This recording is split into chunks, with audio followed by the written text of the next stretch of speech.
New year, more crime? D.C. police have reported 43 vehicle thefts in the first 3 days of the new year, per WUSA 9 News. Concerned over crime in the district, Capitol Hill resident Jennifer Squires is leading a recall effort against Councilmember Charles Allen.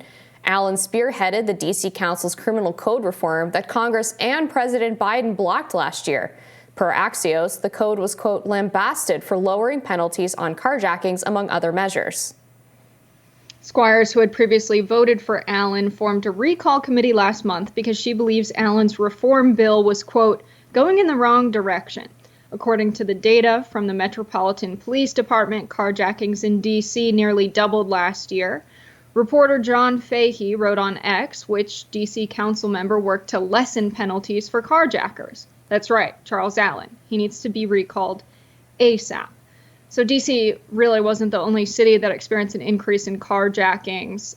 This was the only actual metric that's tracked by FBI data nationally. It covers about 78% of the U.S. population, where they saw a 10% increase in motor vehicle theft, but actually a decrease in violent crime by 8%, murder by 15.6%, rape by 14.8%, robberies down by 9.4%, aggravated assault down by nearly 7%, property crime down by 6.3%, burglary down by 11.7%, larceny theft also 8.5%. So every other metric, we saw crime go down by sometimes in figures as high as 15%. So that's really good to see. So I think about like what contributes if property crime is also down and burglary is also down. Why are we seeing an increase in carjackings? I mean, we saw an increase in the price of used cars and trucks go up by 40%. That's a very high number. I think people are really struggling to afford cars. And it's really sad because you see the main contributing factor of this to be markups done by dealers of 35 and 65%. And you see them raking in record profits. So as the price goes up, their profits go up as well. They're not just accounting for, an incurrence of production cost. They're just raising the price as a part of their regular dealership markup. And people are really struggling. They need cars to go get groceries, go to work, what have you. I think this is a huge misunderstanding of why people are taking cars. And I'll start with the fact, with your point on violent crime. Across the country, yes, violent crime decreased between 2020 and 2023 for a variety of reasons, not least of which being the end of the pandemic. But in major metropolitan cities, violent crime is still up. In fact, in D.C., violent crime is up 39%. Carjackings have doubled, among other metrics. But on the issue of carjackings, the cars are not being stolen because people need cars to go get groceries. The cars are stolen and taken to chop shops where they are then torn apart and sold for profit, or they are taken to use in the commission of other crimes and then dumped elsewhere. So the vast majority of cars that are stolen in the nation's capital are often found later on abandoned, sometimes destroyed, not to mention the fact that a lot of the individuals responsible for these carjackings are, one, repeat offenders. Actually, 80 to 90% of carjackings in D.C. are committed by the same group of 10 to 20 people. But also many of them are actually too young to even really drive, as was the case in the infamous story about an Uber driver who was carjacked by a group of teens. Those teens were too young to drive. They were between the ages of 13 and 15 years old. They ended up crashing the car and killing the Uber driver. So this is not a case of people stealing cars because they can't afford them and they need them to live their daily lives. They're taking these cars because, one, they can make money off of them, or two, they're using them in the commission of other crimes. I recently went up to Long Island and sat in with the DA there, the District Attorney Ray Tierney, and he told me that what happens quite frequently is that the cars are taken in the service of drive-by shootings and then abandoned as a means of trying to prevent a connection from the people who commit the shootings with the car. So I just fundamentally, your perspective on what's happening in D.C. and the carjackings is false. I would also say that Charles Allen has a problem far beyond the carjackings. He, in that rewriting of the D.C. criminal code, wanted to eliminate all mandatory minimums for all crimes. He wanted to reduce the maximum sentences for many of the crimes. And this bill was deemed so objectionable that the Washington Post, Joe Biden, and a huge swath of the Democratic Party rejected it. And he was also responsible for this idiotic bill in D.C. that ended up passing. It's called the Second Look Act. That passed in 2020, I believe. That would allow anyone under the age of 25, because he says your brain's not fully developed by 25. So basically, if you commit a crime before then, it's no big deal. People under the age of 25 who are in jail for the worst offenses, including murders and rapes, can get out in 15 years so long as they abide by some certain guidelines. The judge is not even allowed to consider whether they show remorse. They're not allowed to consider the nature of the offense. If that person serves 15 years in prison, so if you're a 20-year-old man who rapes and murders a woman, you can get out by the time you're in your mid-30s, thanks to this D.C. bill. So I would think it would be a huge service to the people of D.C. if Charles Allen, and frankly, some other members of the D.C. City Council who helped vote these proposals through, would be recalled. I think now, as we're just getting in all of the national data on what crime looks like in 2023 compared to previous years, focusing on carjackings in D.C., which is probably the one highest metric you can pick, paints a particular picture about what's going on in the country, and that kind of storytelling about the details of how carjacking happens, I think, is what contributed to the public feeling like crime was more of an issue than it was.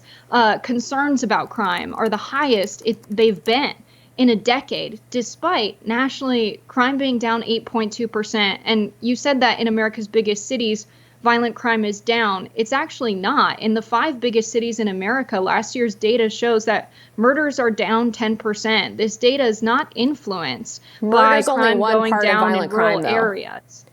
What was murder is only one piece of violent crime. Violent crime refers to all kinds of different crimes that occur. In D.C., violent crime is up 39% over last year.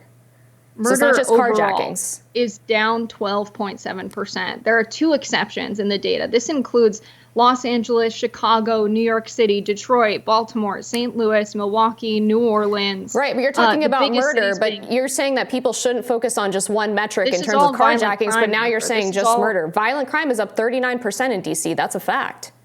D.C. is one city in the United States. And that's the one we're talking about. Charles Allen is on the D.C. City Council. Right, and I think it's dishonest when we're getting all of the data in about crime from the year to just focus on D.C. and talk about carjackings. Well, people who live in D.C. care about D.C. That makes sense, right? Their elected officials are pushing through proposals that make it easier for criminals to get off the hook, particularly the most violent criminals in the case of Charles Allen, who has the Second Look Act that he helped pass, and pass in 2020. That matters to people who live there.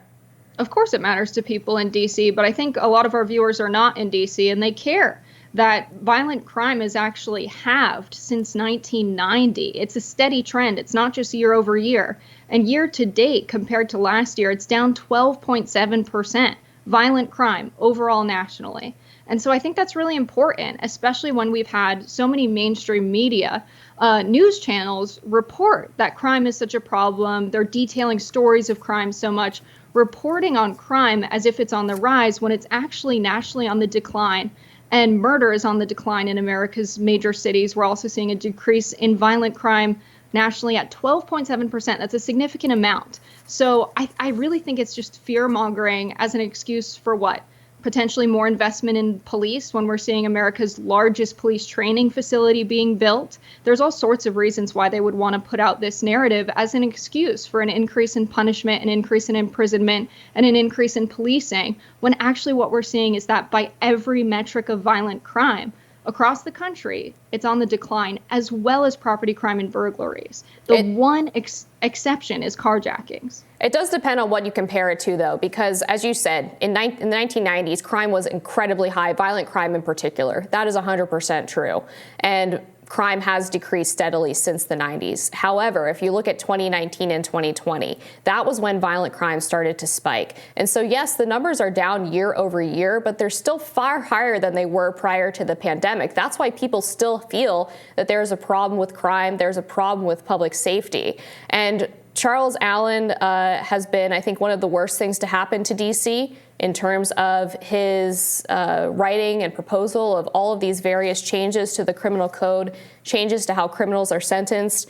And I think carjackings do matter. I mean, yes, it's one data point.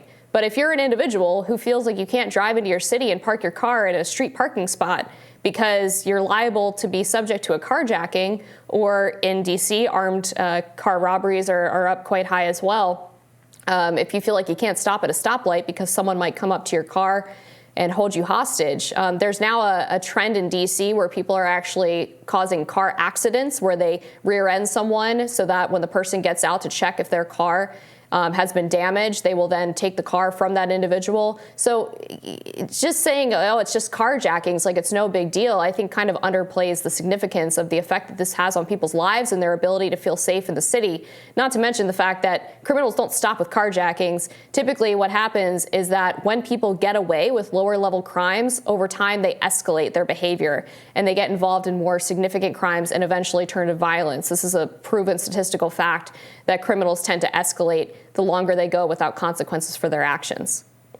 It's also the case that longer sentences actually increase the level of crimes committed when someone's released. And we don't see a decrease in recidivism for increased years in prison. And when I think about people stealing cars to sell their parts, I think they're doing that not because they want to and because it's fun and very enjoyable. No, it's incredibly risky. I'm sure they would like to work a regular job. The lack of economic opportunity in the city is the real solution to this problem. It's the only thing that's correlated with decreased recidivism rates among people who are previously put in prison or previously convicted of a crime in the United States, an increase in investment in education as well. And so that should be the policy approach of people in DC, to find a way to increase employment and economic opportunities for people who can't afford to get a car for themselves, and that's why they're stealing it, or who are stealing cars and selling them for parts. I'm sure they would much rather be working a job than doing that. The solution is not increased sentencing and being harder on crime. We have one of the lowest unemployment rates in the past decade, but I'm sure they're just having a hard time finding a job. And your point on recidivism, I mean, the people who spend more time in prison are usually sentenced that way because they are the more aggressive criminals. They've usually committed violent crime or they've had multiple offenses already. It's not the case that someone goes in for a carjacking and spends 15 years and then they get out, and because they've been so abused by the prison system that they go on to commit more crime. The correlation there is due to the fact that the worst criminals are the ones receiving the longest sentences. I hope we do another segment on this next week because there's so much to dive into, but we're out of time now. We'll be back with more Rising after this.